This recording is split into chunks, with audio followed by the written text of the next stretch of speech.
a year after the former president assumed the presidency, nung nagpapasalamat yan sa Hong Kong, OFW, sumikot siya.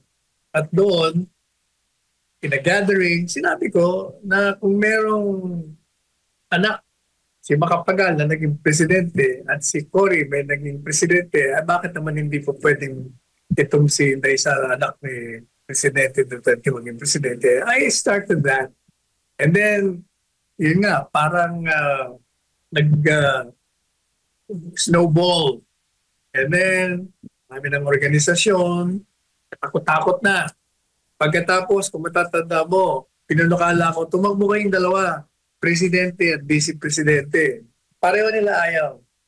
Ayaw talaga ni Inday Sara din, ha? In fairness, sir, talagang ayaw niya rin tumakbong presidente or vice-presidente. Yan ang istorya niyan. Pero nung maglaon, nakita ni Presidente Duterte the wisdom of her running for president.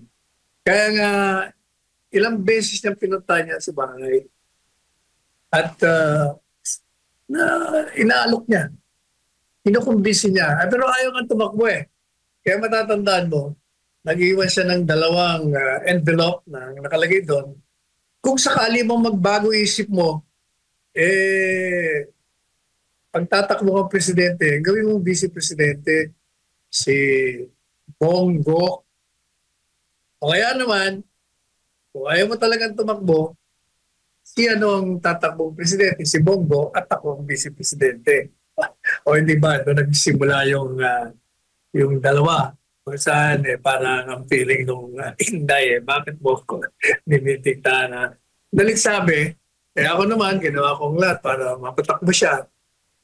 At nung itinas niya ang kamay ko dyan sa Cebu, na sinabi, pag tinas ko ang kamay mo, sir, ibig sabihin, tatakbo na ako. That's the whole idea. Pass mo na kamay ko dahil kandidato ko Senado. At 3 beses niyang tinas, iba-iba ang damit ko. Kaya effectively pumayag siya. Kaya lang, after a few days, nabago na naman ang ihip ng hangin. Nag-slide siya for personal reasons. Oh. Kaya, yun ang istorya no.